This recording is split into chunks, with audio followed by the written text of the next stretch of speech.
Hi, guys. Welcome to Parawomenradio. I'm Amy. So, we recently had the pleasure.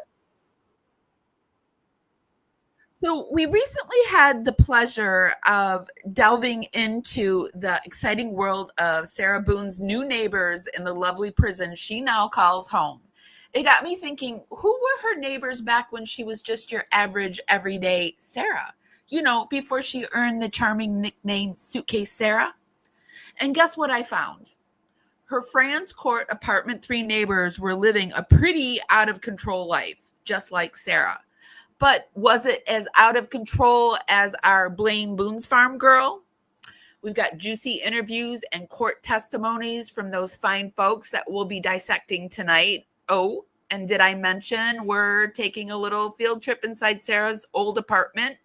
That's right. A news crew got the VIP treatment, and we even have a fancy online diagram of the layout. So buckle up, folks, because we're about to dive head first into the wild world of Florida woman Sarah Boone on Parawomen Radio. I'm going to roll some credits while we wait for the rest of the Blame crew to roll in. Shout out to my replay crew and all our new subscribers this month. Oh my goodness. There's over 500 of you all. So welcome, everyone. Cavalier's drumming his old guitar again. Words rolling out into our fire. If heaven had wings, I would steal them and fly away with you for a while. Hearing the essence of gratitude, your dreamy little smile on my lips. I miss my cue, but baby, I had you. Miss my cue, but I had you for that day. Here in the blue, I'm falling deep into you. Hi, guys. How is everyone tonight? Here in the essence of gratitude, I'm glad it's Friday and I get to be here with you again. And tonight we're going to go over Sarah Boone once again. I was thinking this morning about this interview that I saw of Sarah Boone's neighbor. About a year ago, somebody did an interview with Sarah Boone's neighbor, and also a news crew just popped up on the new owners or the new residents in Sarah Boone's apartment. And they were like, hey, guess what? Somebody got unalived in your apartment. Did you know that? And they were like, oh, no, I didn't know that. And so I thought we would go over that interview and also go over the interviews or the court testimony of the neighbors while in court. So those are my plans for tonight. So hello, everyone. Hello, Anna Alley, and hi to everyone out there in the background. Let me get my screen together. For some of you, I sometimes forget that not everybody knows who Sarah Boone is, but by now I feel like you all should know who Sarah Boone is. But Sarah Boone is, at the time, she was 42 years old. She lived in Winter Park, Florida. She conned her live-in boyfriend, later she said he was her fiance, to climb into a suitcase, and she zipped him up. He was 42 years old and he suffocated to death in the suitcase because she proceeded to go upstairs. Well, first she beat him with a bat while he was in the suitcase, like through the suitcase. And then she went upstairs and passed out because she was very drunk. And by the way, George was 5'2" and 103 pounds. So that was her victim. And that happened back on February 24th of 2020. A very long process to get her into prison. She did a lot of stupid things, a lot of annoying things, and she earned herself life in prison where she was offered 15 years in prison and she had already been there for 5 years. So she could have very well gotten out in like 8 years, but now she's in there for life. And we went over where she was, and it was Lowell prison, and it's reported to be hell on earth. So I was thinking, like, what was her life before Lowell prison like? Was it pretty comfy, cushy? What do you guys think? Surprisingly enough, there was a lot going on in that apartment complex. But here, let me show you the video. The reason that Sarah Boone really got caught doing what she did was she was so drunk, she videotaped herself mocking her victim while he was begging to be let out of the suitcase.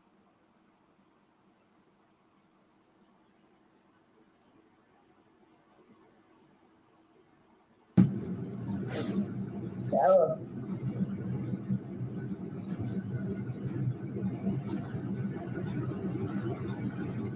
For everything you've done to me. Sarah. For everything you've done to me. Sarah. You. Sarah. You. Sarah. Stupid. Sarah. That's my name. Don't wear it up. Sarah. I cannot breathe, babe. Seriously. Yeah, that's when you choke me. Sarah. Sarah.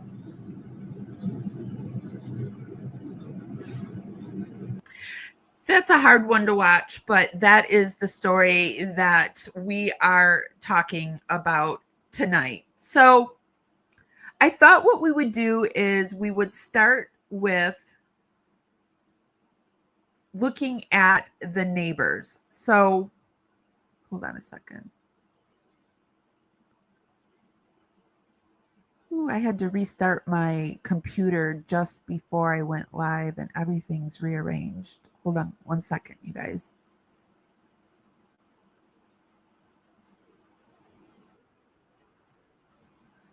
Okay.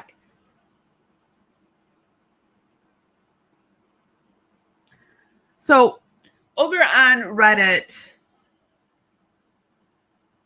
there is a post that says, with a former neighbor of Sarah Boone. We found this over a year ago, but Carrie Cultures on YouTube managed to get an interview of someone who used to live a few doors down from Sarah and George. He has lots of info on her, including her demanding his Wi-Fi password the first time he met her, how George was pretty terrifying, and Sarah's horrific breath.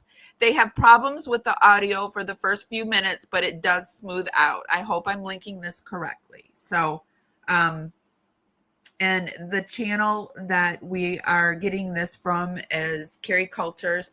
What we do over here is we won't watch everything in its entirety, or we won't read everything in its entirety. We speed it up, we slow it down, we talk over it, but we do link everything that we watch down in our YouTube show notes. And we do this for fair play use, but we also do it to cite our sources. So if I understand sometimes people get frustrated that I stop and start or I talk, but I mean, it is a channel, and we are adding value to the content, because if not, we would just be stealing content, correct? So that's how we do it here. And we also will be looking at a lot of stuff tonight. So again, all the links will be down there, but this is the channel. It's a very good channel. She does she's been covering the Sarah Boone case for a while. We've been covering the Sarah Boone case for quite a while. Oops, sorry. We covered this, talking about Carrie Cultures and also talking about the news crew that went into the apartment. So what I thought we would do first is look at the apartment stuff, and then we'll go back and we will look at the neighbor stuff and also the interview with the neighbor. Okay. So this was a live that I did a year ago. let me make sure I have it up on the screen. Yeah. This was a live that we did over a year ago. And this was when I have this thing. I'm very interested in places, locales where crimes happen, like the houses itself, the buildings, the land. I'm very interested in haunted houses, haunted prisons. We just did something on the famous haunted prisons around the world. And I cover the Watts case quite a bit, and we've done so much work. We've covered so much on the Watts house itself, the building of the Watts house, the problems in the Watts house. Is the Watts house haunted? The deterioration of the Watt house. And then we cover the Gypsy Rose case, and we've covered the Gypsy Rose Pink house. So I just have a thing about buildings and locale. So that's just what it is. And hopefully you do too. But when I thought it was very interesting when she called in the 911 call, and she corrected them on the address, and ever since then I've been hooked. My boyfriend is dead, and her not even asking why.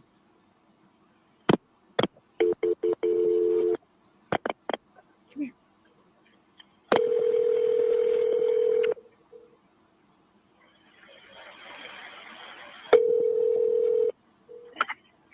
Fire rescue. So location, Mercy. That's 32. No, please don't leave. 4748 Frantz Lane, apartment 3, Frantz Court. Frantz Court? Yes. Okay, just near. Could she sound any more annoyed? Annoyed, like Frantz Court. I don't like her, you guys. I don't. Drive? I don't know where that is. Okay, fine, okay. It's Gilwood Park Apartment. Okay, 4748 France, correct? All right, correct. Now tell me exactly what happened there. She's just so annoyed with them. It's only cracked, court, it's court. So I thought we'd take a look at this Frantz Court situation. We were playing last night, and I put him in.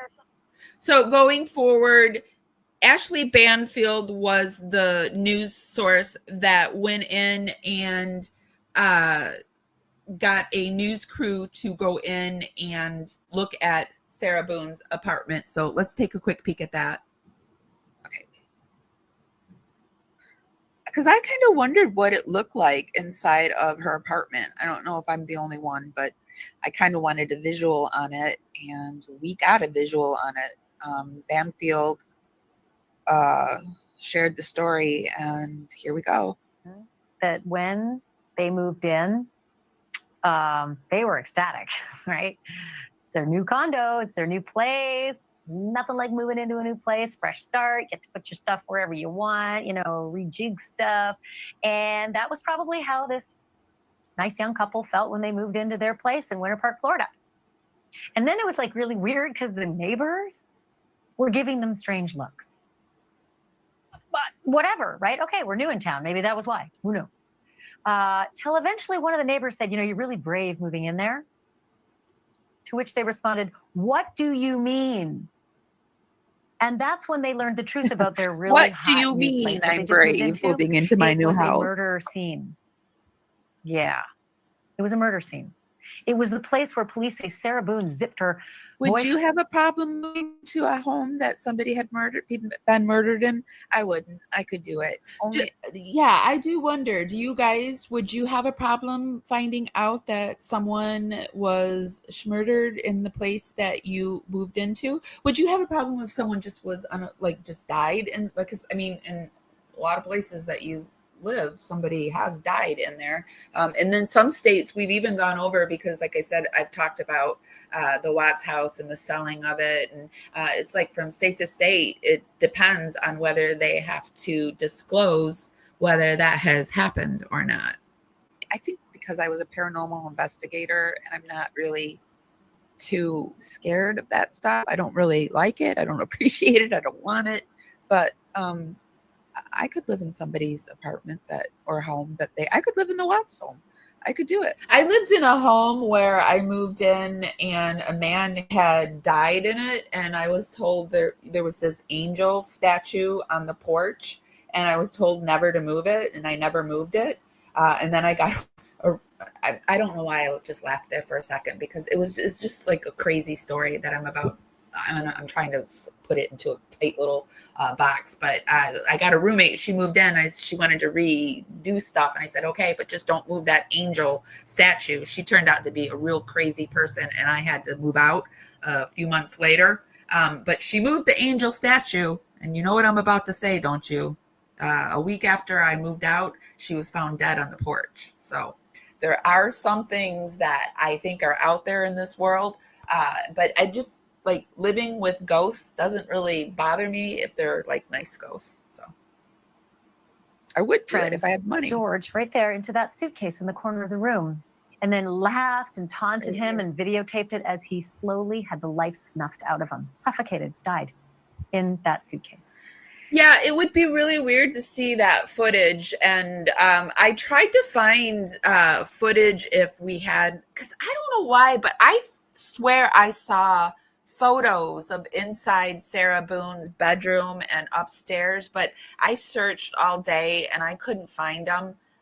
Maybe it was just, and then I thought, well, maybe it's just webcam footage, police body cam footage that I saw from the trial. So I did pull up some of that so we can see what it looked like. We're going to compare just after this to see what it looked like when Sarah Boone had it in there, because they're about to go in and show what it looks like now.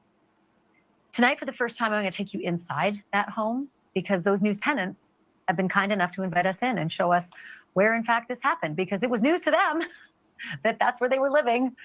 And that's also a lot of houses now are up on Zillow in the interior. So even if you buy a home, your home might be up there and be able to see what it looks like, what, at least the layout inside of it is, and the appliances and stuff like that.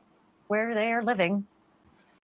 Not only that, but we have something else that's exclusive and new for you. That's Alex Capriello on your screen right there, walking into that murder scene.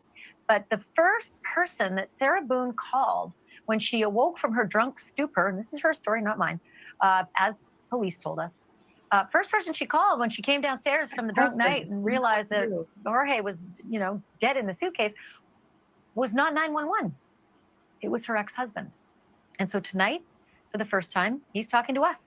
And we have some exclusive reporting on what that ex-husband said about the conversation, and said about Sarah, and said about the child that they have together. I want to bring in that intrepid reporter, News Nation correspondent Alex Capriello. He is live from outside of that crime scene tonight. Man, oh man, you get the goods. I just saw you knocking on that door. They invited you in. You have exclusive first-time access to this murder scene. So just start there. Start with the walking me through the scene that you walked into, and tell me what they told you. Yeah, it was a bit surreal, right? Coming to this exact spot, knowing what happened here. We've seen the videos on TikTok and obviously on News Nation as we've covered this story, but actually being here and walking through that door was a completely different experience. The Garcia family actually lives here right now. They moved in September 2021, about a year and a half after Sarah Boone was arrested. This apartment stayed vacant all that entire time, and it wasn't until after they moved in when all of a sudden neighbors started approaching them saying, hey, do you know what happened here? And he joked to me, he said, what, did somebody die? Actually, yes, that's exactly what happened. So I got a chance to go inside this apartment, look at it myself, compare it to the videos that we've been seeing online, that infamous now cell phone video that police have that shows George Torres suffocating inside of that suitcase while his girlfriend, Sarah Boone, was just taunting him, laughing. And actually seeing it firsthand, Ashley, is completely different. But kudos to the Garcia family. They're really braving it out. They are following this trial very closely now. They've been watching all the videos on TikTok. They're watching News Nation right now as we speak, and all this coverage, because now they are way closer to this case than they probably ever would have imagined. I can imagine what it would have been like, and that's very kind of the Garcias to let us take a look. As you know, a crime reporting show, it's very important to try to get as close to the story as possible, so much appreciated. I want to just rerun some of the sound for any of our audience who, A, has seen it, it's incredible when you see it again, and B, for those who haven't seen it, what Sarah Boone is alleged to have done as she's holding the phone and videotaping her boyfriend Jorge zipped into the suitcase as he begs for his life. Let's take a look at that. Okay, I'm going to skip past this because we've already shown that. I wish I had a pointer, but the suitcase was like right next to where the table would be, to the right of the table. There was no table, obviously. Go inside this apartment, look at it myself, compare it to the videos that we've been seeing online. Okay, so all right, so she must have had her. You're about to was, see how bad I am with spatial things. I had to take a test recently where I had to do things spatially, and I had a brain bleed. I had a stroke, and I'm very bad at spatial things now, and I also misspell words. But you're about to see this here, and it looked like she was filming kind of around here. But where the frick are the stairs? Isn't there an upstairs? The stairs must be to the right in the back that we never get to see. Now, cell phone video that police have that shows George Torres suffocating inside of that suitcase while his girlfriend, Sarah Boone, was just taunting him, laughing, and actually seeing it firsthand, Ashley, is completely different. But kudos to the Garcia family. They're really braving it out. They are following this trial very closely now. They've been watching all the videos. I would love to go there and interview them. I wonder if they would let me interview them. I can dream and I can hope, and maybe I can bring it to you. TikTok, they're watching News Nation right now as we speak, and all this coverage, because now they are way closer to this case than they probably ever would have imagined. I can imagine what it would have been like, and it's very kind of the Garcias to let us take a look. As you know, a crime reporting show, it's very important to try to get as close. Okay, so that was a little look inside of the Sarah Boone home. Just kind of get an idea of what it looks like. I still really like. So that's inside her home, and I decided to go a little bit further, and I typed in the address for her apartment, and I thought this was really interesting about this website that came up.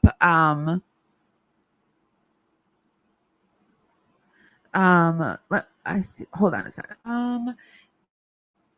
It would just be a little bit weird seeing video footage. Oh, we already did that. It's so sad, but I understand why everybody always says always in Florida. I wish it wasn't that way because I'm a Floridian all my life, but I do totally get it at the time. It's some BS, really.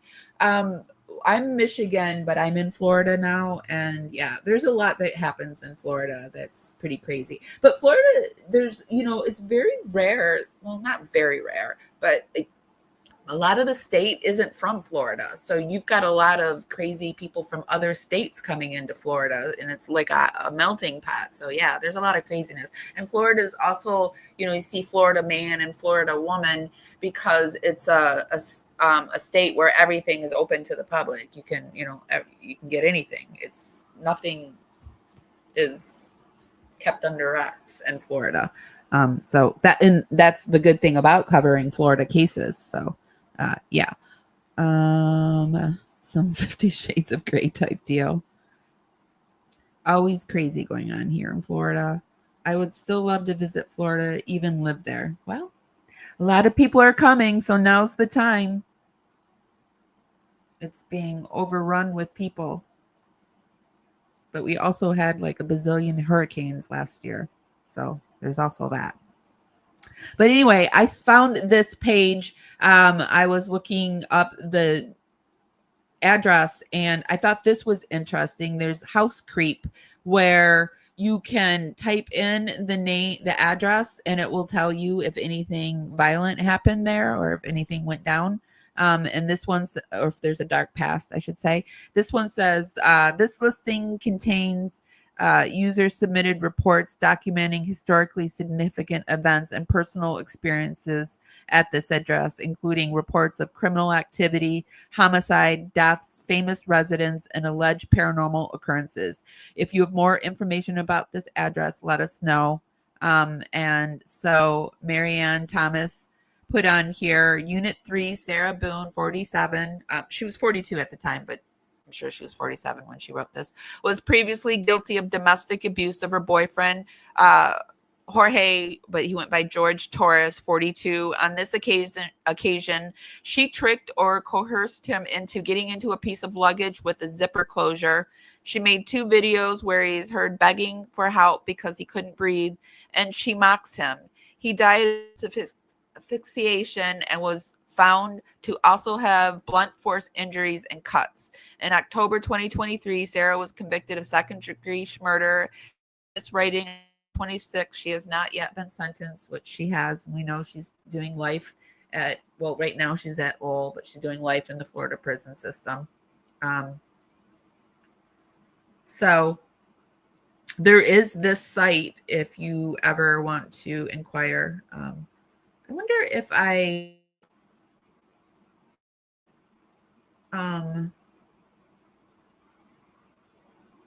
well, I'll do it later. I was going to type in the Watts address, but I'll do that later. And then I did find a layout of the vista at Winter Park apartment. Now, I didn't know this, but there's some renovated ones and there's some house renovated ones. Now, I think Sarah had the townhouse. Does anyone know for sure which one Sarah had? I've to figure it out. But I'm pretty sure I've heard it be called a townhouse, where I've heard it called apartment too, but I've heard it been called townhouses.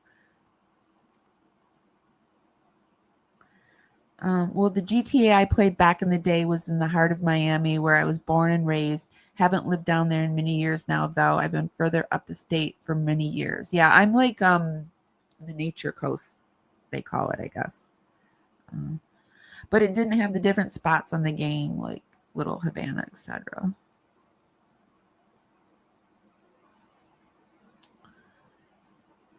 Does it have Little Havana?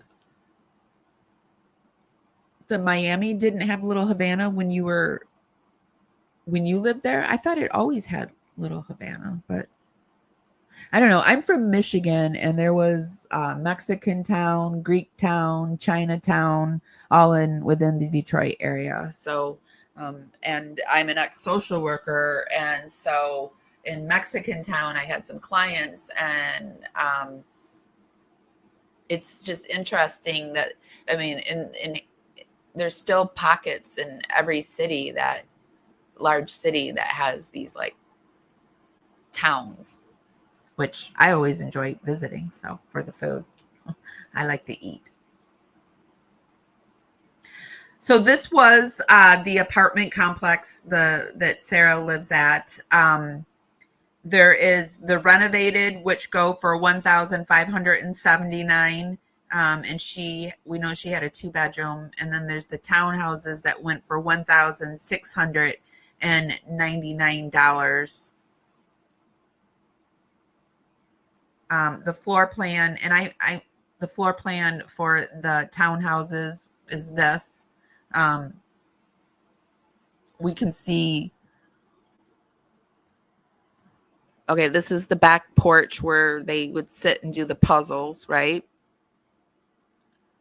The stairs are here, and this is the bedrooms. I mean, it's a nice place. The amenities are air conditioning, cable ready, heating, high-speed internet. I mean, considering she didn't even have a job, it's a nice place. High-speed internet access, smoke-free, tub, shower, washer, dryer hookup, dishwasher, disposal, freezer, kitchen, microwave, oven, pantry, range, refrigerator, stainless steel appliances, carpet, dining room, vinyl flooring, and there's a pool.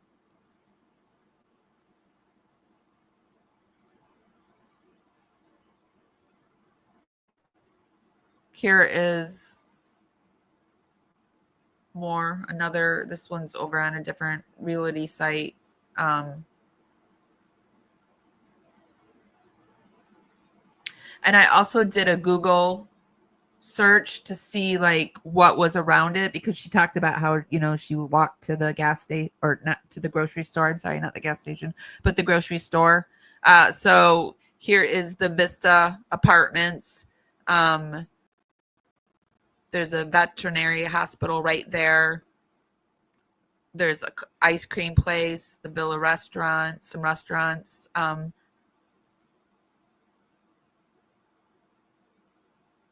Auto Color Solutions. Where's the grocery store?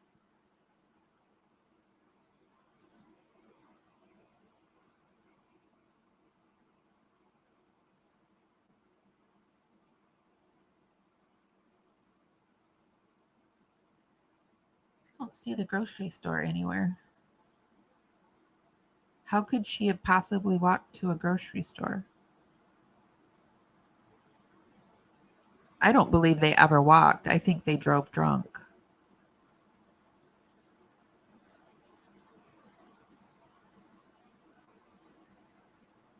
Because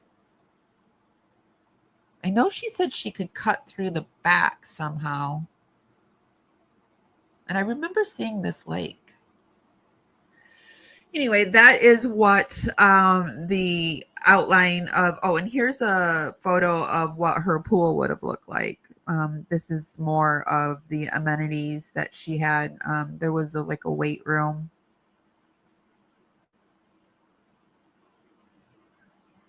This would have been like what her patio would look like. So it's not like a bad space.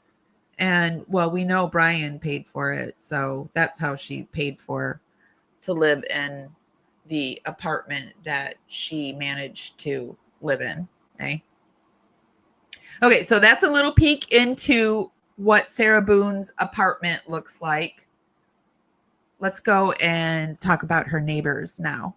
If you guys could give this live a thumbs up, helps me go out into the algorithm, dance out there, bring more people back to the party. It's just a free way to help me out, and it's really, really appreciated. Tonight, we're coming to you on Facebook, YouTube, and Twitch. So, hi, everyone. I wouldn't like to lay in the same bathtub that she had laid in before. Yeah. It's just crazy to hear a story like this. So crazy and so sad because he lost his life the way he did. I saw vids of her recording him while he was a total mess. I know, it's just horrible. And the panic in his voice. He was no threat at the time. I know. He weighed 103 pounds. 103 pounds. Sarah weighed more than him. Not that smaller. Well, I mean, that was a thing too. Like I remember her ex-husband said, like, she used to hit him. She was like, but he was like, well, she's just a little thing, you know, like, yeah, but little things can still pack a punch. But what about when a little thing is hitting an even littler thing? What about that? What's happening with that? Oh, Trish, thank you so much. Okay, so let's keep going and look at the neighbors now. So let's go into court and look at what the neighbors had to say about her in court, and then we'll backtrack and listen to what the neighbors had to say before they went into court. So this is the Suitcase Sarah trial, and this is Parawomenradio, and I'm Amy.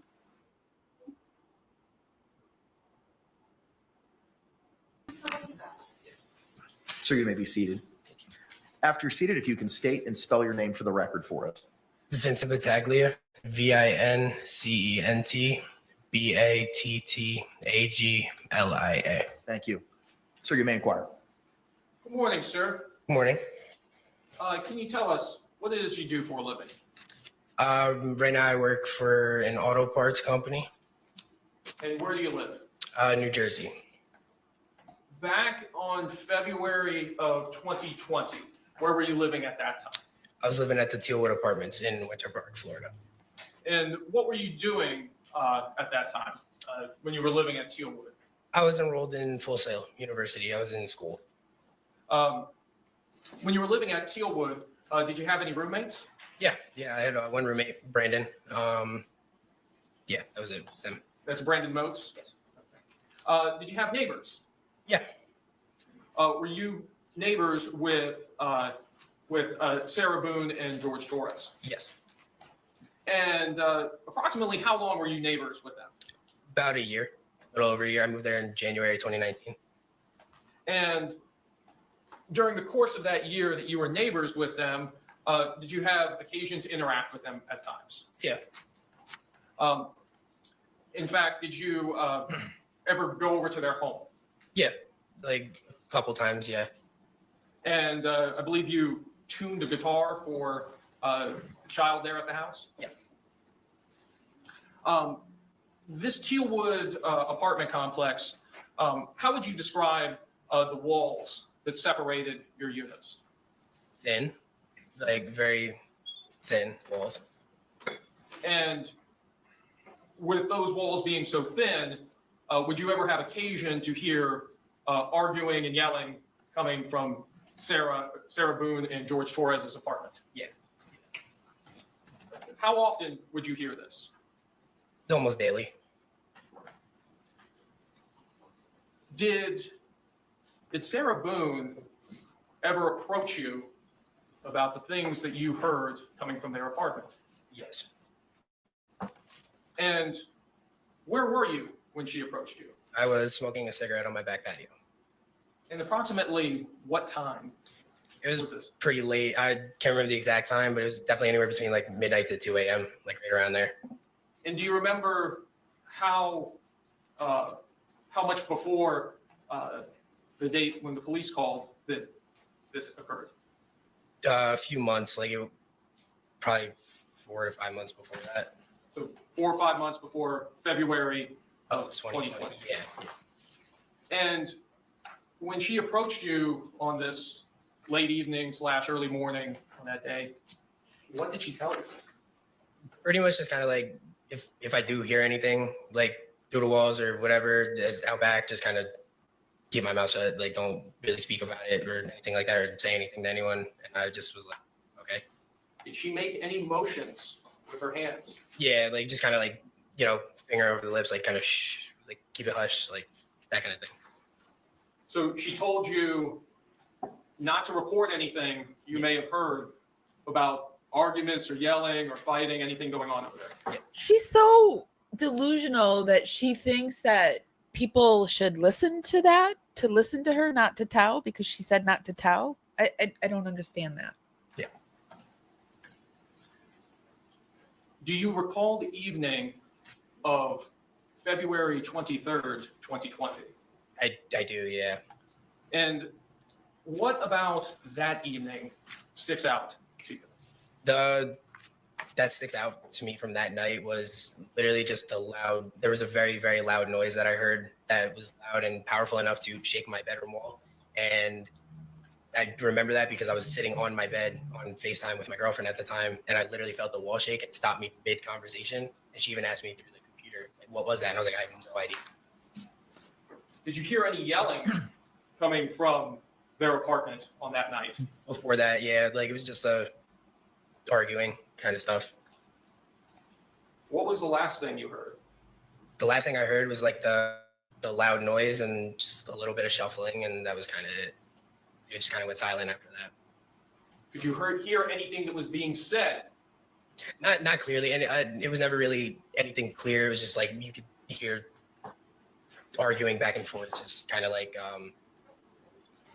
and kind of like an I hate you, like it's whatever it is, whatever the argument was about kind of thing. At the time, that's really all it was, but it was never really clear enough to hear like the full. And honestly, I never really paid attention too much to it. If I heard it, I kind of stepped into my living room to be further away from it. Did you hear both the defendant's voice and also George Torres's voice? Yeah. All the time, it was like a back and forth. Yeah. So other than the statements and the phrases of I hate you, you weren't able to discern the contents of this argument? No.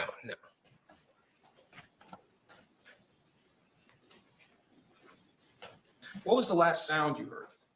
The last sound that I heard was like the loud banging noise that it was like a very odd sounding noise that I've never heard before this day, but it very much sounded like it was like where my bed was positioned. It was kind of towards the back of the apartment, and it almost sounded like it was coming towards me, but like on the side of me, then it was just like a loud rumbling noise. Like that literally sounded like it was kind of far away from me, and then it like ended up. To me, that sounds like something that's coming downstairs because that would be like far away and then coming forward towards you.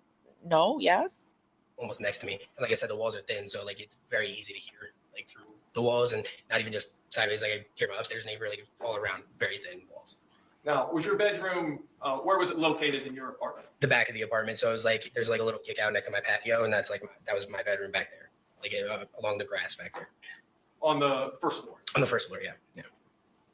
I have no further questions. Any cross-examination? Mr. Caddy, good Good morning. Now, you said that you lived there next to Sarah Boone and George Torres for about a year. Yes, sir. Are you aware that the police were called to their residence? Like, while you were there for the year, are you aware of any incident in which the police were called to their residence?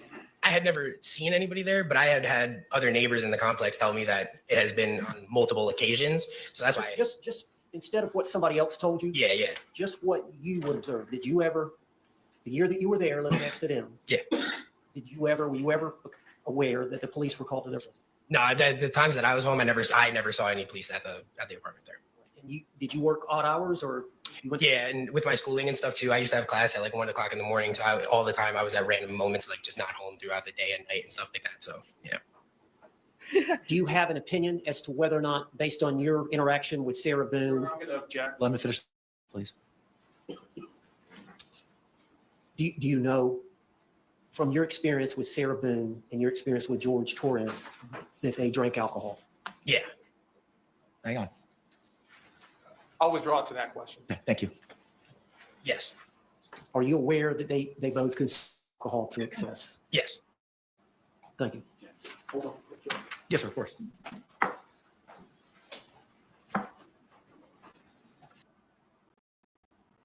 7 p.m. 7 p.m.? Yes. Which day was this? Sunday, February 23rd, 2020. No, that day I actually got home from work probably around 1 or 2 o'clock or so. In the morning? No, in the afternoon. Because I went to work that morning at around 5 a.m. And you said that you heard the normal yelling and arguing at about that time when you got home? No, it was around that time, but it was really around like 10 o'clock, 10:30 is when like the arguing I could really hear clearly. It was like around 10:30 at night. Okay. Thank you.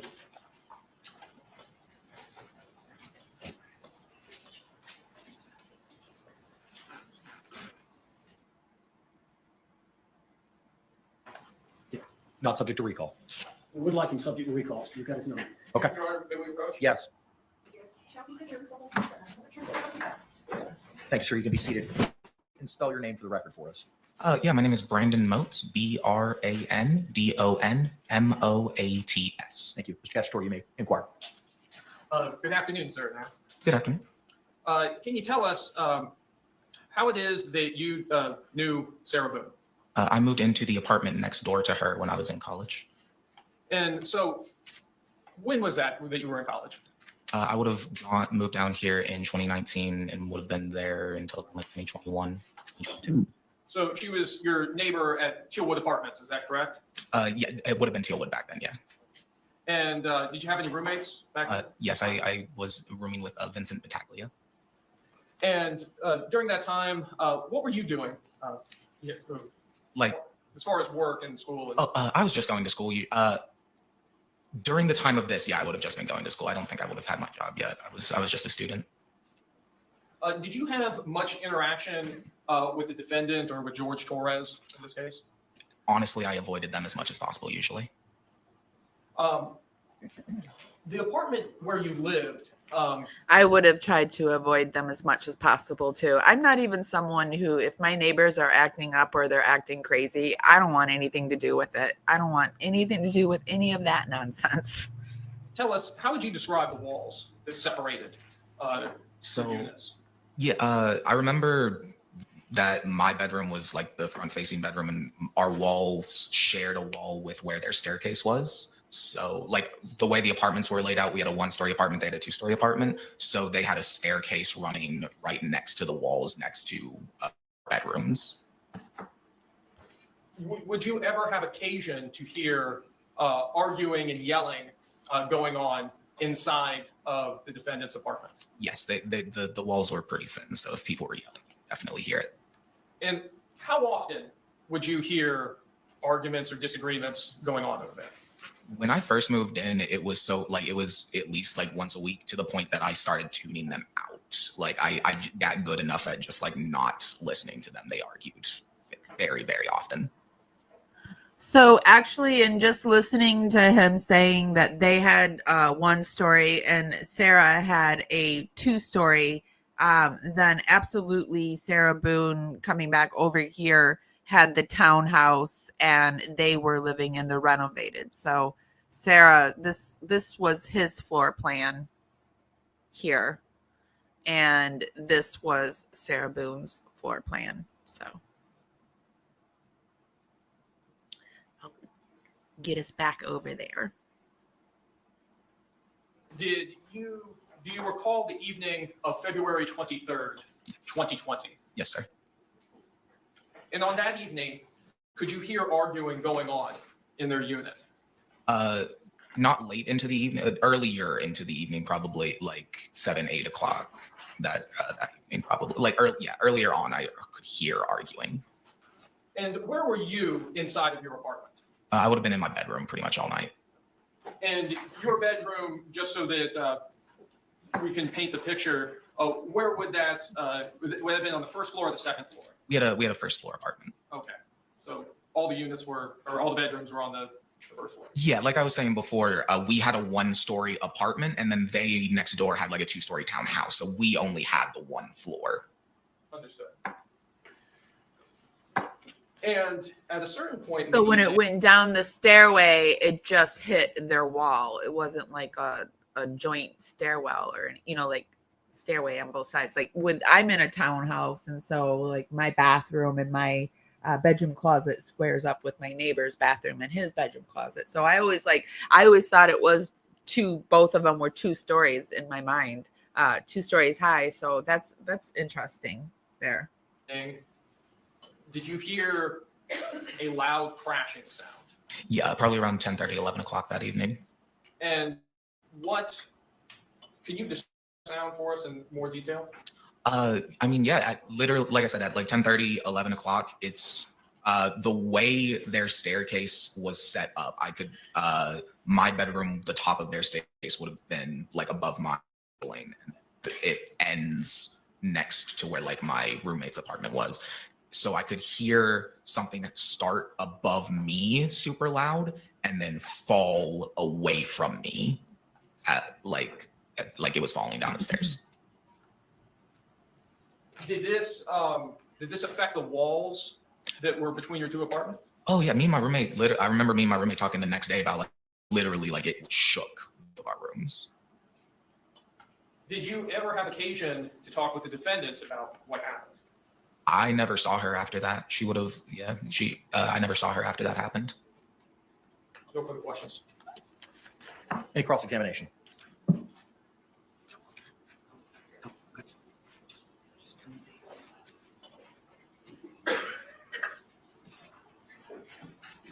I mean, she beat him with a bat, and then she shoved the suitcase down the stairs. So you were asked by the state if you had ever had any interactions with Sarah Boone or George Torres. Is that correct? Yes, sir. I think you said you tried to avoid them. Yeah, I don't like drunk people, and they were drunk a lot, so I did not interact with them. Okay. Do you remember this interaction with Sarah Boone in 2009 when you woke up and witnessed Sarah? I would have been 9 years old in 2009. I'm sorry, 2009. He seems a little annoying. In 2019, when you woke up and witnessed Sarah sleeping on the concrete patio. Oh, this may have been a slight misconception in how I said this. I never woke up and saw her sitting on the patio myself. That I would have seen her on the patio eventually, but it's not like I woke up and went back and saw her on the patio. This was my roommate relaying the story that she had fallen asleep on the back patio, and then I saw her. So you did not witness that yourself, or did you see her? I saw her asleep on the back patio. I was just clearing up the find her. Okay, thank you. Another time, do you recall our interaction with Miss Boone when you were coming home from school and she was trying to talk to you and she seemed paranoid and rambling? Yeah, I had gotten locked out of my apartment, so I was waiting on the steps waiting on the steps outside of my apartment for my roommate to get home. So she came up and started talking to me. I don't really remember too many details of what she was saying because I didn't want to talk to her. But yeah. Okay. Do you remember saying that you believe Sarah was avoiding going into her apartment? That's definitely the vibe. I don't remember what she was saying, but like the vibe she was giving off was that she didn't want to go home. Now, I believe, and I just want to make sure that I heard you. You said that the first arguments, boom, which was like 10 something. Initially, it was around the 7 p.m. You heard arguing? It would have, yeah, because it would have been, I remember that day I got home from class around 5, because I got out of class around 4:30 usually and walked home. So I would have gotten home around 5:30. And it would have been after I took, because I came home, I made myself lunch and I took a shower, and then I heard all of their arguing. So it would have been about an hour and a half, 2 hours after I got home. So around 7 to 8 o'clock. Okay. And during that time, when you say arguing, was it back and forth? I honestly, I wouldn't really be able to say if it was back and forth. I don't know I wouldn't remember too vividly if it was back and forth. Or if it was Let me ask you this. Did you hear a male voice? Yes, I heard a male voice. Did you hear a female voice? Yes. Okay. Were they both loud? Yes. Okay. They were obviously trying to point out that Sarah and George were quite the drinky poos. So this is the video footage that I found of inside Sarah's apartment. This is a police officer that was called on one of the days where I think this was the day that both of them got taken to jail.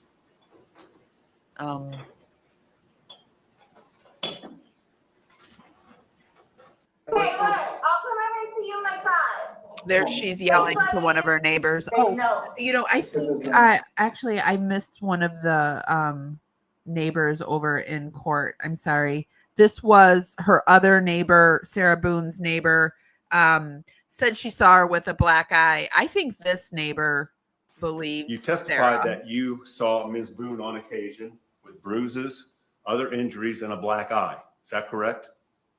Is that accurate? And was there any pattern to what you observed in regards to those injuries and bruises that you observed on Ms. Boone? One time I seen with a black eye and like she had been choked one time. Okay.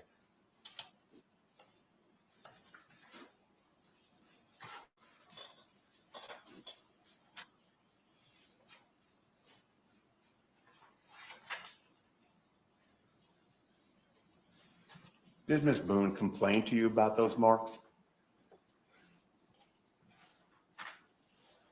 Yes. Thank you, Your Honor. Nothing further. Any cross-examination? Hi, Ms. Walker. Is it fair to say you're not sure when exactly you saw any of those injuries on her, correct? Say that again. You're not exactly sure when you saw any of those injuries on her, correct? When she come past the apartment, I'll be sitting out there because we always sit out there. Right, but we don't know if this is December or 2018 or anything I can't remember, sir. Okay. And is it fair to say you have no idea how she got those marks? Is that fair? Repeat that again. Do you have any idea how she got those marks?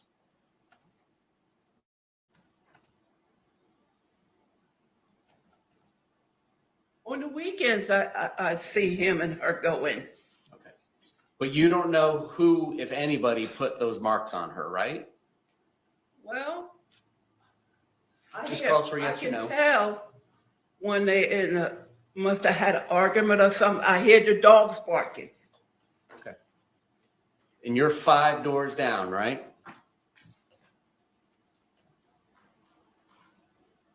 Unit 8, Unit 3? So that's probably He watched the jet. that's probably the neighbor that she's, you know, waving to, like, hey, I'll be over in just a minute. I gotta talk to these police officers. No. Okay. Pam, would you come in here so we can do your statement, please? Stop this. Sit down at the table and let's get your statement filled out. So we can see this is the back patio that we love to do our puzzles and artwork on and drink our wine and smoke our cigarettes. I also looked on the apartment and it said the only animals that were allowed are cats. It said no animals allowed except cats. So I don't know how Sarah Boone managed to get 2 dogs. She probably made them her service dogs. So what do you guys think about Sarah's apartment while we're looking at it? Do you think, I mean, she kept it pretty nice. The only thing, her carpet was stained, but it was very neat and tidy.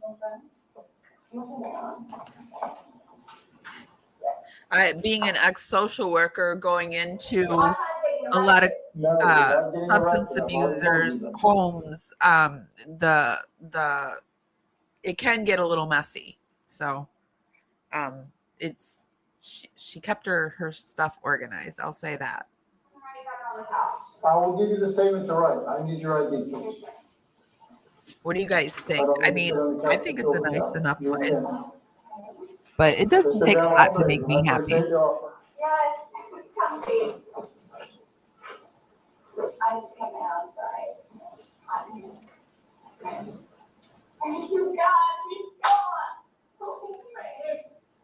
So that's what her apartment looked like. So now let's go and do the interview that the neighbor who apparently is not the neighbors that were just like over here. I think the neighbors that would be right here or right here. I don't know. But they say they're 2 doors down. This neighbor is named Tyler, and he lived 2 doors down.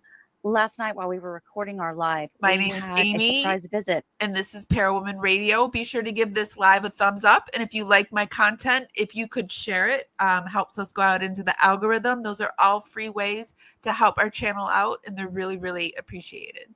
From a person who actually lived in the neighborhood, the apartment community where Sarah Boone lived while she was living there. And his name is Tyler. And he came up and he gave us some really interesting information about Sarah. It lasted a lot longer than what you're going to watch here. We did clip it down. We had a couple of audio issues, but this is a condensed version of that. And, you know, if you're into this. And we're not going to watch it all, but I will put the link down in the YouTube show notes if you want to go and watch it on your own. And I'm going to set up case as much as we are. I think you're going to find this interesting. There he is, Tyler. Okay, I'm trying to hook up my headphones the whole time. I apologize. Tyler, you're the most exciting thing that's happened to me all day today. Oh, good. I'm trying. Are you guys able to use your AirPods on here or no? Yeah, I think so. Just depends on whatever device you're using. Yeah, I didn't want to put a picture because I just got home and I don't know how some people on YouTube photo and they throw it everywhere, you know, just until I can get to know you guys more. Not that I'm lying or nothing. It's just, you know, I love this. He's betting us. I love this. No, it's cool. I'm good. I know. I'm good with it. I get you. No worries. Yeah, because I always was, and that one time you were like live. Oh, I think we lost you, Tyler. Okay. Can you hear me? Yeah. I don't know what happened. Yeah, I walked away from the phone and okay, so yeah, whatever you want to ask. I mean, I lived there for, I would say a few years, but yeah, I don't know, when I keep watching the news and they said that, you know, she was living there for years, the property manager, she was only living there for like a year and a half. Okay, you know what I thought was interesting is the property manager, I think, said 2019, but I saw on something that it said 2017. And I know 2017 was when her divorce with her husband went through. Well, so, I have a funny story with Sarah, and whether you guys believe it or not. Okay, so I'm, you know, when I was living separated with my ex-wife and multiple dating sites, but you guys remember a thing called Live Links? I don't know if you guys heard of that before. Live Links? No. It's a dating site. I was on multiple dating sites. The Live Links, that's a thing that you do on the phone, wasn't it? I remember you used to do on the phone and you would record a message. And she was on one of the dating sites. I can't remember what she was on. She was on one of the dating sites in 2018 when I was meeting people, but I never messaged her. So he's saying that in 2018, Sarah Boone was on Live Links. When did Sarah Boone get a divorce, and when did Sarah Boone get with Jorge or George? I think Sarah's two-timing again, but we know Sarah Boone likes to cheat, so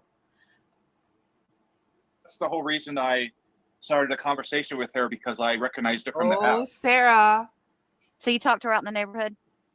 I talked to her I probably talked to her because I work from home and I have my own business at home. So I'm always home with my dog, and she would always see me with my dog. If you guys ever talk to her live, talk to her about my bulldog, and she'll say, to prove that I'm real. So I have a bulldog named Elvis that she would always want to touch, like pet him, but she would always say, I'm scared to pet him. She was kind of odd, Yeah. Well, okay. So kind of. How often did you see her when she was inebriated? Yeah, we got to get you back in an area where you can't lose connection again. When he loses a connection, I can hear his feed go out, like that static noise in the background.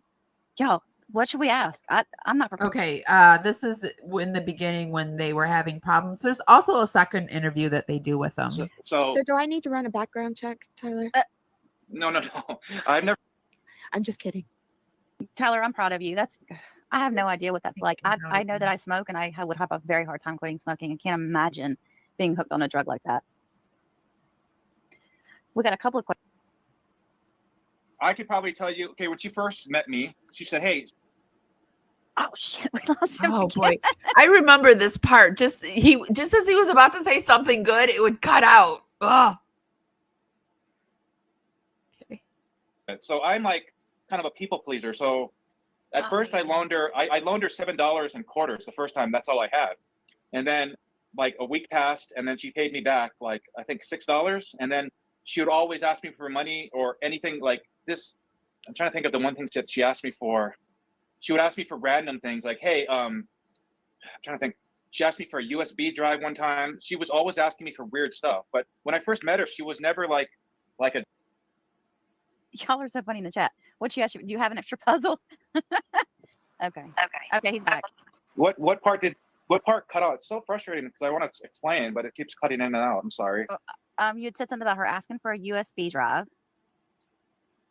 So yeah, she would always ask for something. You know what's funny is as soon as she met this guy, Jorge hit George, then she stopped coming around, period. Like she was never coming up to my time. She did talk to me, Jorge, or I think his brother, because her brother at one time lived with them. So it was Jorge, Jorge's brother, and Sarah lived in that place for like at least 6 months. Because I'm very nosy. I kind of like see who's around. I see what's cars around.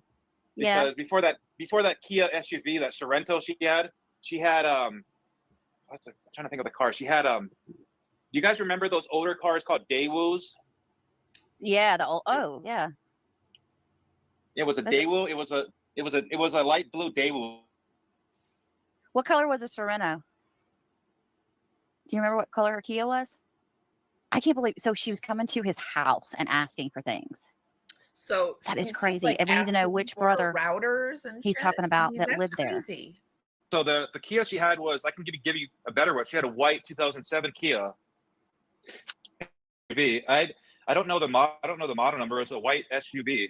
It was a 2007. I think it was a Sorrento. I think you're right. Well, good for you. Okay, I believe you. I 100% believe you.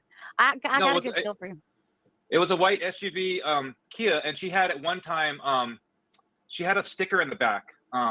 If you ever look at the back of her car, you'll see the sticker on the lower right. Sort of makes me angry because all of this stuff was given to Sarah, and she just expected it to keep happening. And when she hit the court system, she just, didn't know to back down. I was having a conversation today about how it's so sad that Sarah is not going to be able to touch and hug her son ever again, probably, or at least till he's 18 when he can decide if come on his own, because he can't visit without his dad. And I don't know, anyway.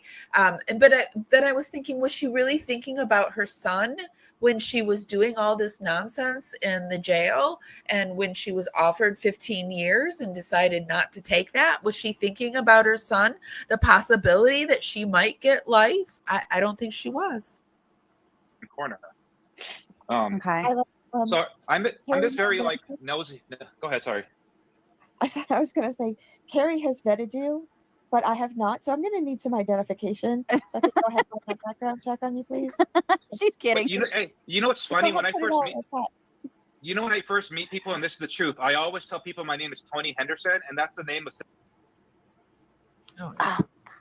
Yeah, he passed the test, didn't he, y'all? I think he does. I'm just gonna move us forward to because it gets better, the audio, and we'll just move it As forward. well. But we found your building. We found your unit right here. All right. So we were talking about the police, and you said that police would come pretty often for just a lot of people in there, huh?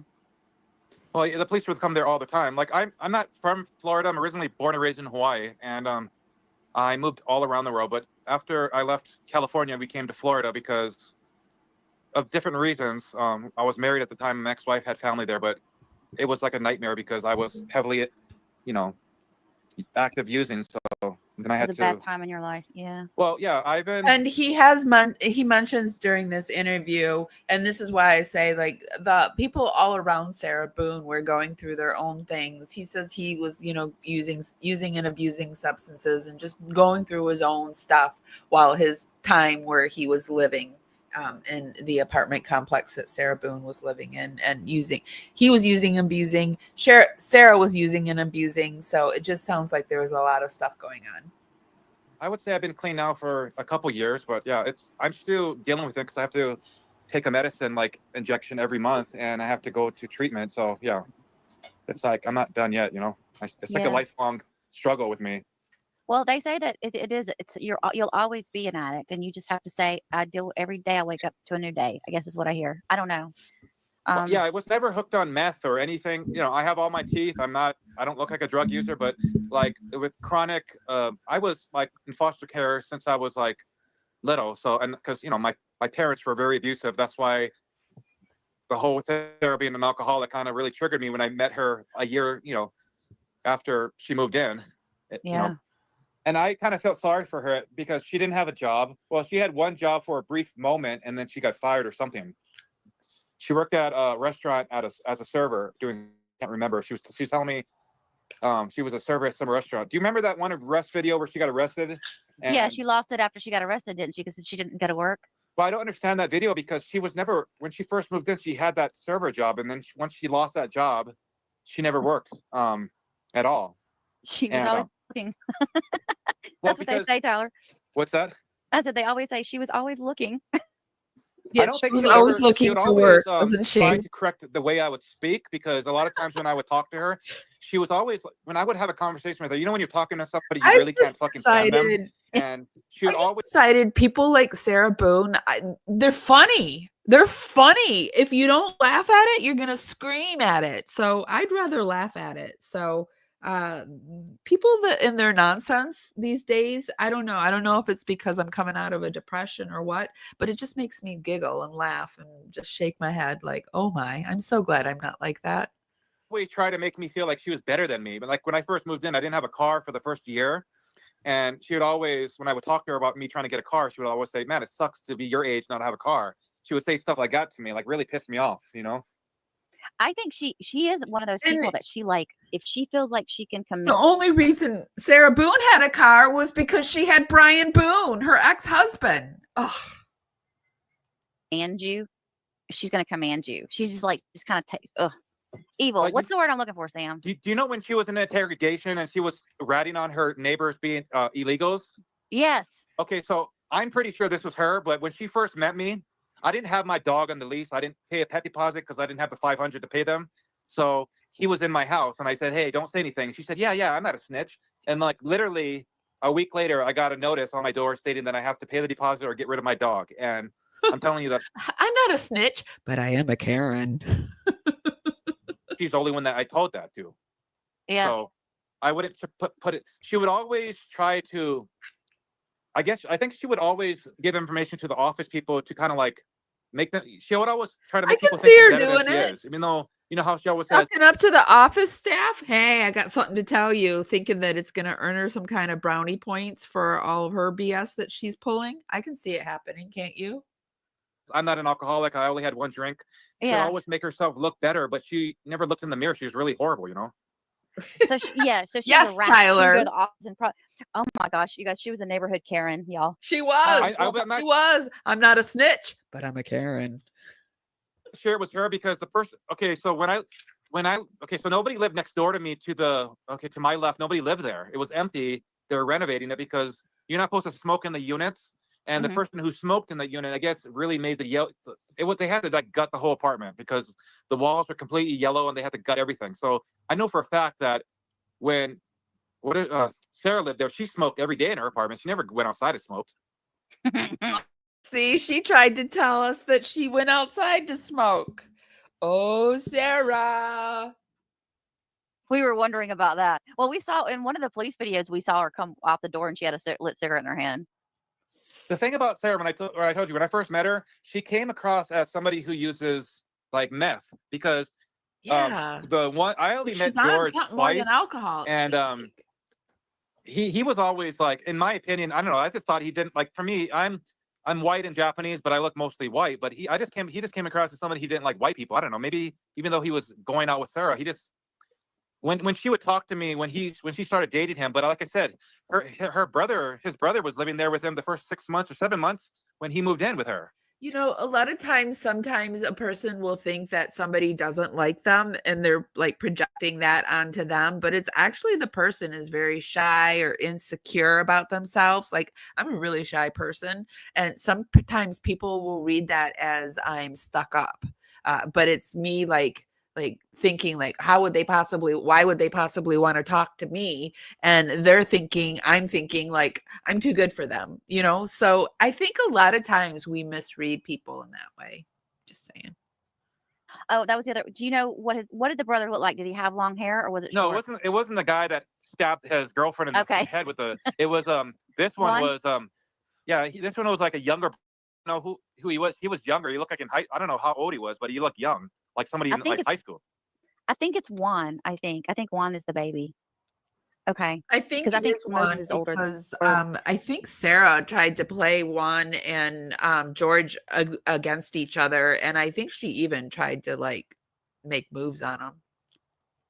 Moses doesn't look like. You know, this is all my opinion, all allegedly, all for entertainment and educational purposes only, and this is just all my research, and I urge you to go out and do your own. Moses does not look young, I don't think.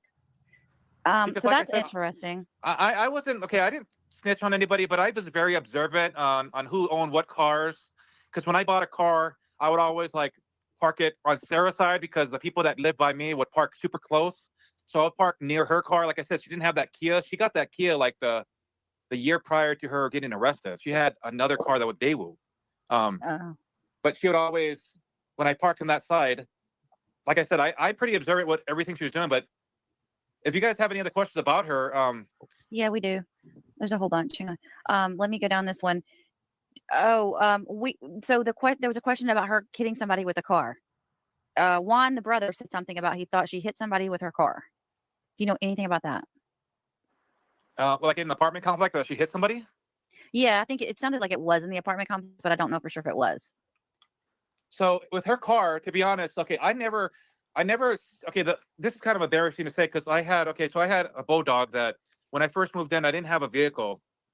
And I didn't want to ask anyone for a ride to the vet, but I needed to take him in. And I did ask her. And she said, because I had given her money the prior week and I said, hey, do you think you can give me a ride to the vet? And she said, I would, but I'm actually going to go to my auntie in a little while. And I knew she didn't have anybody in that area. And I was like, okay, whatever. So I had to call a cab. Because I think back then it wasn't really Uber, wasn't really, maybe it was, but I don't know. I had to call a cab. But when I got back, her car was still in the same spot. And I had confronted her about that. I said, hey, how come when I help you all the time, you don't want to ever help me? Because like I said, she would always be outside. She had this bicycle too. I don't know if you guys ever seen her. This was with her bicycle. We actually just saw when we were looking at the police body cam footage, the bicycle was inside the apartment. I just assumed it was George's. I know he had one. Do you think it was the same one or it was? No, it was this bicycle was kind of like the ones with the handlebars that kind of dip down, like the beach cruiser ones. Yeah. It was like one of those type of bikes. I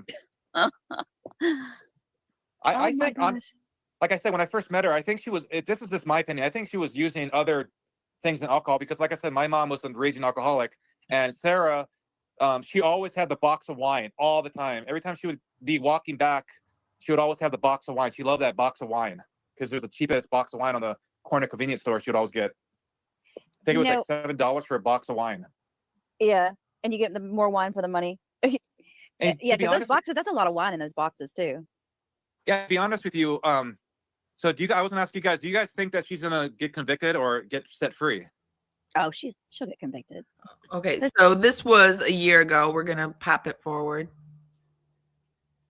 With Sarah, the thing that I noticed about her is when I talked to her, she had really, really bad breath. She never seemed to want to like brush her teeth. Her breath like reeked, like it just. And this is the truth. Like she just really stunk, like her breath. Okay. Because there was one thing about her that. Okay, so does it strike you? Does it shock you that Sarah Boone has bad dental hygiene and bad breath, and that she stunk?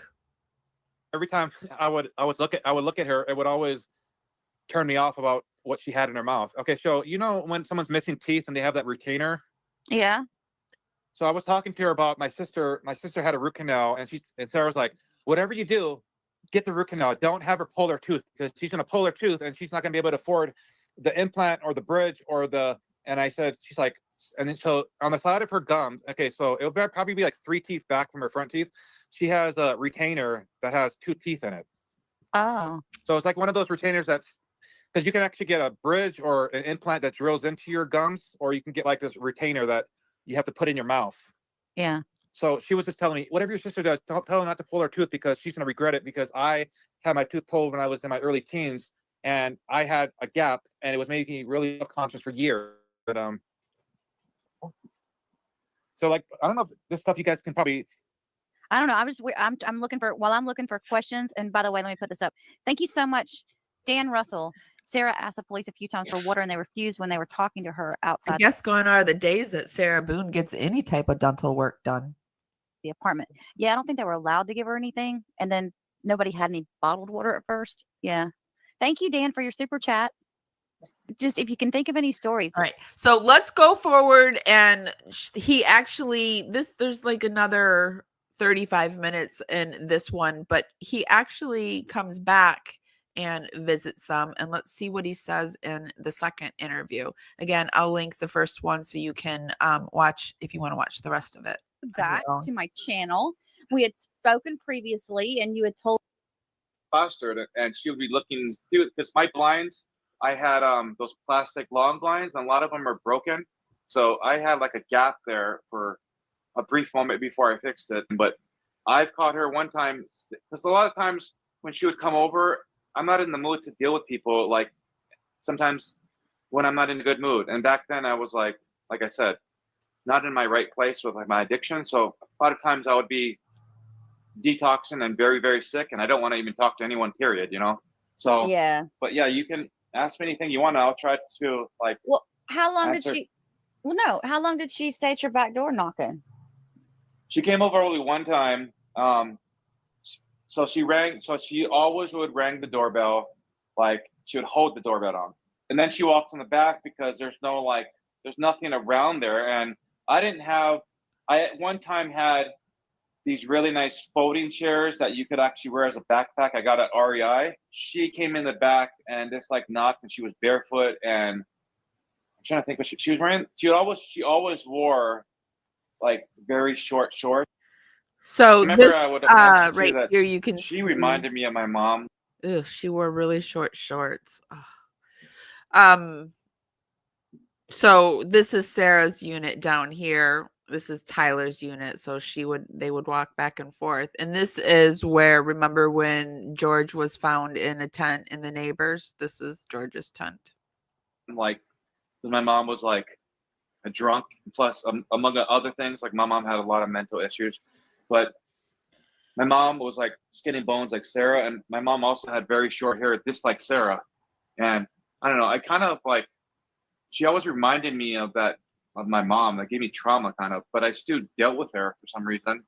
One thing I did notice about her is she always stunk, like her mouth, like she always stunk of like cigarettes really bad. And she always had bad breath. And like I said, she didn't have like the best hygiene. She didn't have the best dental, like George had like literally no teeth. Yeah. he had stubbles. Like if you're a born baby, you have little stubbles. He had no teeth. So I already knew he was on meth because he's in his 40s.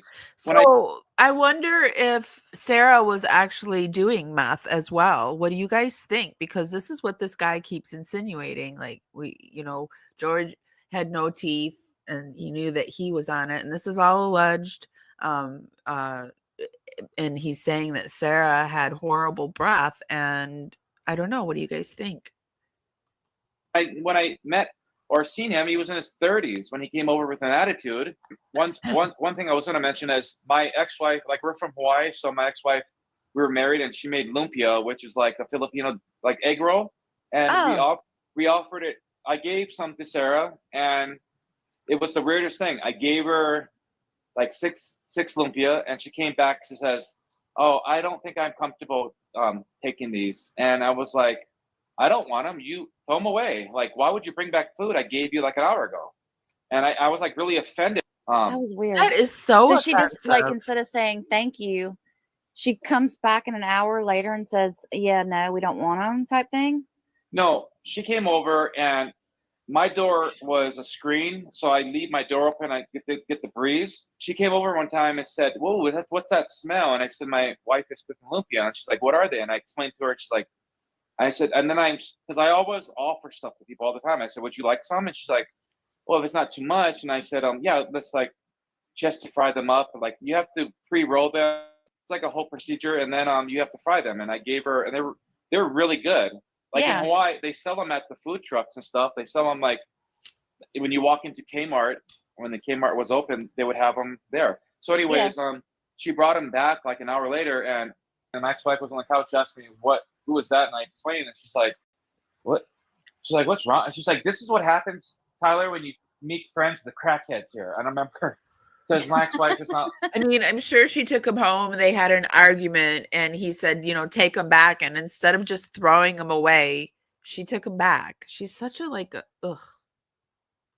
My ex-wife is not like, she's not a friendly person. She's not going to make conversation with people. Like me, I'm always like with my dog and I'll meet people and they'll talk and I'll talk about my whole freaking life. Because when I was like high on like oxys all the time, I was always rambling on and I probably would like. Oh, okay. When your wife sucks and everything's horrible and you have that one person that you like being friends with because they're more of a loser than you are.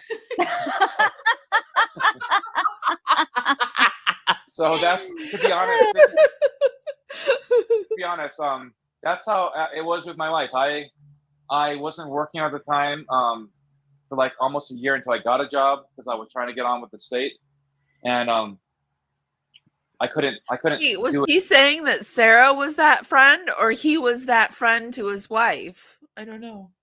The transfer from California there, they didn't have reinstatement rights, so I had to reapply, and I was trying to get a city job. But yeah, Sarah, in my opinion, was worse than me. Yeah. Like I kept up with my hygiene. I have all my teeth. I'm not like a dirty person, but she was like completely worse than me. Ugh.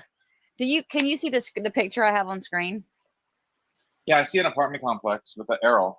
Yeah, you see, I've got your unit highlighted, and then I've got her building over there highlighted. What I'm picturing is you were back in the back of your unit walking your dog around that area, and she would always be out in the back and come out and say hello to you, I guess is how y'all ran. Is that kind of how y'all ran into each other? Well, the first time I ran into her was at the mailbox in the front. I was having trouble opening it, and then she was over there she always walked around barefoot all the time. And she said, are you having trouble with your mail key? Call this number. I know the manager. And she always claimed that she knew them really personally. Like she said, call them, they'll help you. And all she gave me was a maintenance number, and they couldn't do anything because they don't own the post. They don't own the mailboxes. It's the post office, So that's when I first met her, and she never she didn't say what her name was. She just like told me like, call this number, and then she like just disappeared. No, I took my dog Brutus out. I had an English bulldog, like two of them. Brutus was the one that passed away, but I had two, Brutus and Elvis. I have Elvis now. I never took out both of them at the same time because it's too difficult. She always talked to me about my dog, but it was weird. She never bent down to pet my dogs ever. My bulldogs were very cute. I love bulldogs, yeah. And then she had like, when she first moved in, that's why when I read a couple of the comments, people were like, oh, George lived there from day one and blah, blah, blah. And I don't know why they're saying that, because they might have been like dating, but I'm telling you, when she moved in, it was that guy, that guy, like I said, Brian to me was creepy as hell because he's like cross-eyed. Did you hear any of the other neighbors complain about Sarah and George?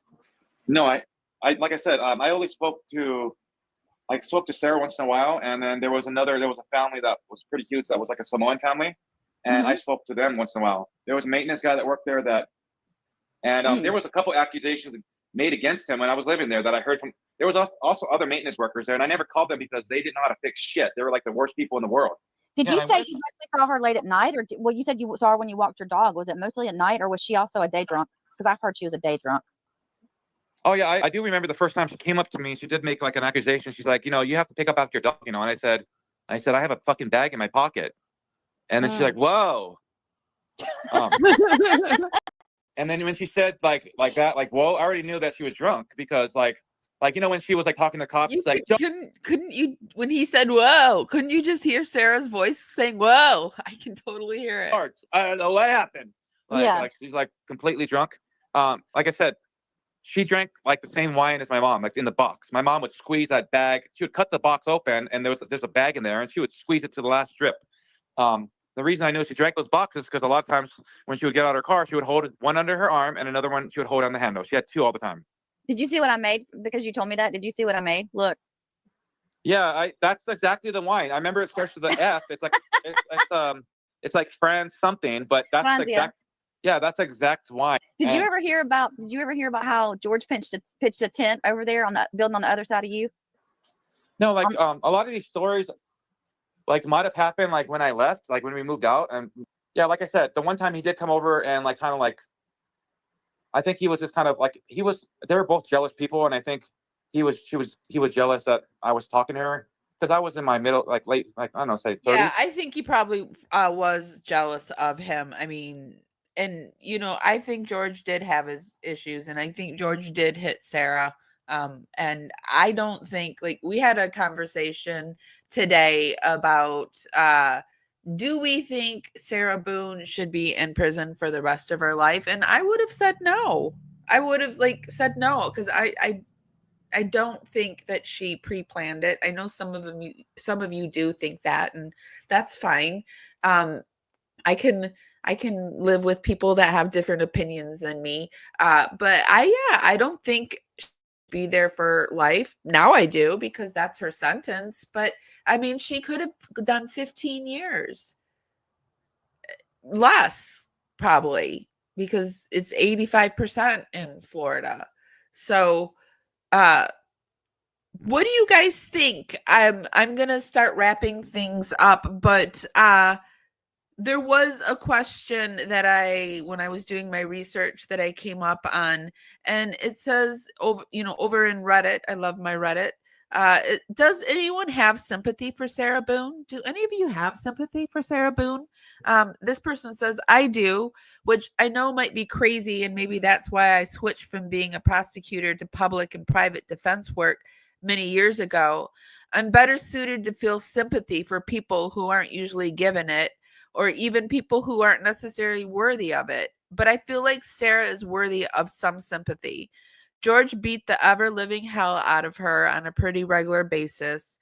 I found her testimony of being strangled and shaken so hard by the neck that her tongue was flopping out of her mouth, and she was afraid she was going to bite it off. Amazingly sad, if you believe her. I found that stab wound in her covering her sorry ass for it to be just as sad. The black eye where he stomped her face. She could have been blinded. Did that give her a right to unalive him? No. But do I believe she passed out during the middle of teaching him a lesson by scaring him in that suitcase? As an alcoholic myself who is 13 years in recovery, yes, I know that is possible. I think voluntary manslaughter to dismissal is the range I would personally be comfortable seeing her end up on. Second-degree murder seems unfair to me. This is totally my opinion and I respect that many will disagree with me. Sorry. So yeah. So I feel like she didn't deserve what she got, but she got what she got because of what she did. And it wasn't even what she did, the act that she did, it's what she did afterwards. Like, there's consequences to behavior like that, obviously. This person says, I believe in one of the witness interviews, I think it might have been with the apartment manager. It was claimed that Sarah's stab wound was a result of her cutting herself on a wine glass or bottle while she was fighting with George. I struggle to have sympathy for Sarah because I know that she is dishonest. We know that she unalived George. He could not defend himself in the suitcase. That's another thing. I always come back to about the bat. After learning what she did with the bat, I don't know. I mean, I always thought that maybe she'd deserve like 15 years, but after I heard what she did with the bat, I was like, no, that woman deserves more than that. I struggle to have sympathy for Sarah because I know that she is dishonest. We know that she unalived George. He could not defend himself in the suitcase, and he can't defend himself now as she destroys his memory. So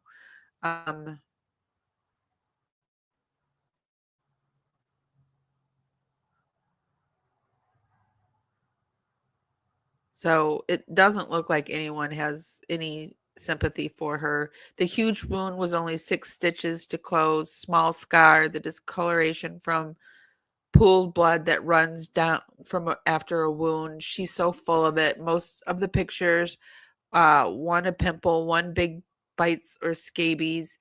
The eye was painted around. I don't think the eye was painted around, but I also do think the eye can very easily get damaged. And so it can look far worse than what actually happened with the eye.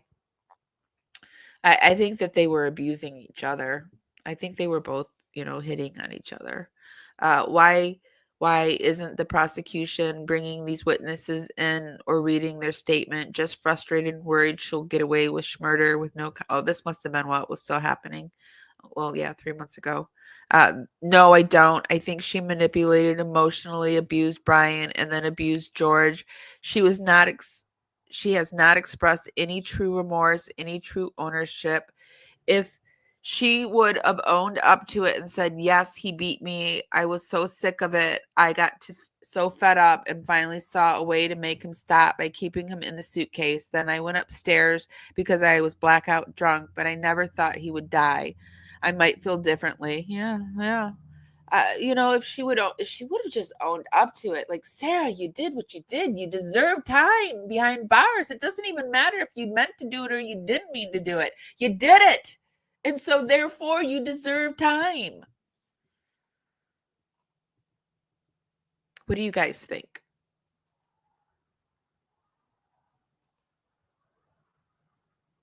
That's all I have for tonight. Hold on a second. I got a cough. I did have the apartment manager's interview or interrogation, but we're running out of time. And so we'll do that for another time. Thanks everyone for being here. Be sure to give a thumbs up. And please consider joining our YouTube membership program, which is called the Dragonflies. And have you heard about the Dragonflies? Here, let me tell you a little bit about the Dragonflies. And if you're not subscribed, why are you not subscribed? I would really, really, really love to have you as a power subscriber. If you really like my content, be sure to become a Dragonfly, and that's our membership, and it's $2.99 a month. I release all my videos early. We have special emojis over in the chat room. I kind of share things ahead of time with my Dragonflies, and I go live sometimes just for the Dragonflies. It's a way that I can support you guys and give you more content, and it's a way for you to support our channel. It's $2.99 a month, and I would love to have you. Okay, I think I had my mic muted. I'm not really sure. if you heard anything about what I was saying about the Reddit page, but I was just talking about, does anyone have sympathy for Sarah Boone? I really don't. I feel like she did what she did. And then she denied what she did. And if she had owned up to it, then I don't think she would have deserved as long as she got. But she did these crazy things like push him down the stairs, and we found out, and beat him with a bat. So Sarah's a menace to society, and she's a dangerous person. And I don't really feel bad for her that she's behind bars for life, because I don't know. I don't see any redeeming qualities from Sarah Boone right now.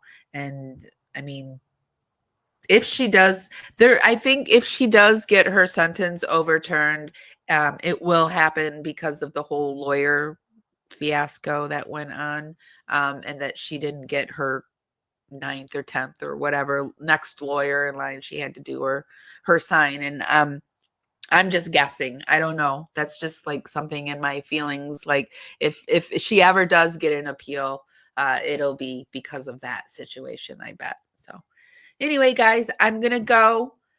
Thank you for being here. Be sure to share my content. Helps me get out into the algorithm. It's a free way to support me. And if nobody's told you this today, and even if they have, I'm still telling you this. I love you guys so, so much, and I'll see you next time. Bye, guys.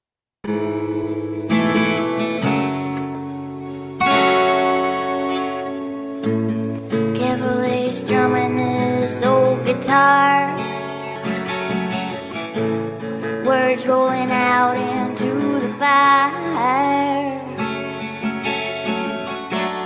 Never ask why my heart burned blue. Here in the haze where you inspire me. Here in the darkness I hear my cue. Time to find some solitude. Here where my soul bleeds openly, deep in the heart of sin and you. Here in the blue, I'm falling deep into you.